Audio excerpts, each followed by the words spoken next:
Hello, my name is Ryan and I'm one of the creators of InsightX. In this video, I just wanted to run you through how to add an API supported exchange, how to add a manual exchange, upload a CSV, and add a manually added wallet address. So first off, on your accounts page, once you've logged in, you go to the Add API Keys here. And you have the option currently to add Bittrex, Binance, or Coinbase Pro, and you'd select one of those.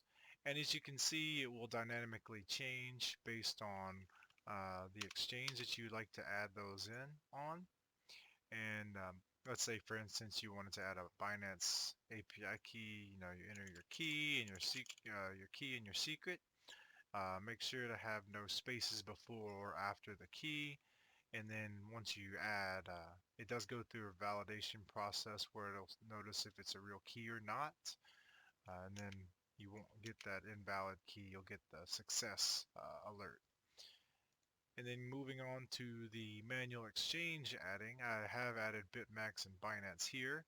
And you can add any exchange that's supported. Even if you don't have API keys, you can add them like Coinbase Pro, Bittrex, or Binance in here manually. So we'll go ahead and add a Coinbase Pro edition here. We'll clear that off real quick. Just select your date.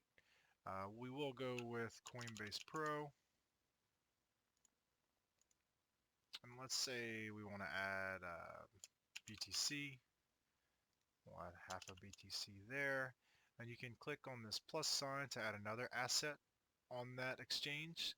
So let's say you had USDC as well, and let's say we had about $500 worth of USDC on there, and you can click Add Exchange, and then you'll see the breakdown of what you're adding. You can confirm, and that'll add up here, and you should get the alert saying that it has been confirmed and added for you, and you will see it populate here. And next, whenever you upload a CSV, click on this box here to choose the exchange. And currently we only have Binance, Bittrex, and Coinbase Pro as well. And what we'll be doing is adding different exchanges for CSV uploads as well. They'll most likely coincide with what API key exchanges we support as well. And let's just say you want to do Binance and you click on choose file, which I won't do that right now since that'll just bring up my own personal files, but choose your file, and with Binance you'll have an Xlxs that you can upload, which will need to be the order history and not the trade history. And then you can also do the Bittrex and the Coinbase Pro as well, and then choose that, and then you'll click upload once you've chosen that file.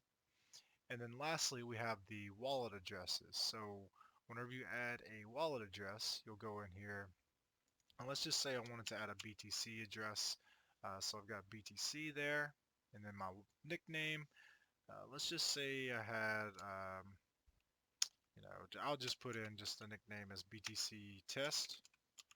And you can actually put the real address in here if you would like. And then your balance, we'll add a half of BTC. And then the same thing as date and time. You can make this date and time whichever you would like. You can do that whenever the actual balance started, or if you would like, you can do that for the time that you just entered it in, like current time. Let's just actually put the address. You can put your real address, or you can put an alias address if you'd like. I'll just do BTC test address as well in here.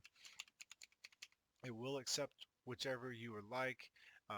Do remember that it will track the balance for you, and it will track the BTC price and everything for you as well. So this address isn't as important. Only once we start automatically tracking addresses will we need the actual full address that you're actually wanting to track and look for transactions from. But we'll go ahead and add that in. And once we get this added, it should give you the alert saying the wallet has been added, and you will see it down here. And what you'll also notice is once you do add these in, they do become deposits on your transaction history. So once I've gone and added everything, my manual exchanges and also my wallet addresses. I'll just reload this page real quick for my transactions. And it should load the assets that you deposited with your manual exchanges. It'll load any transactions from your CSVs or your APIs that you loaded, and it'll also add a deposit for each wallet address that you've added as well. Right now it's just taking a little bit of time because it's initially loading those additions. Um, let's see if we can get this loaded up real quick. I just started up this test account, so I might need to give it a good refresh.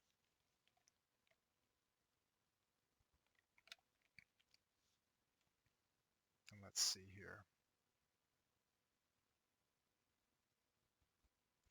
And once you have these all loaded, they will track based on the time that you entered them in. And let's say you entered it in today, and then what you'll notice is that later on it will track the different balance, the different values that you started with compared to what it is now. For some reason, oh, there we go. There we go. And now you can tell, you can see the different deposits for the Binance that I made, the BitMEX, we added the BTC and USDC, and we also added the deposit for our fake BTC address, and they all came in as deposits. But that's going to be it for this video. I appreciate you watching, and we will talk to you in the next one.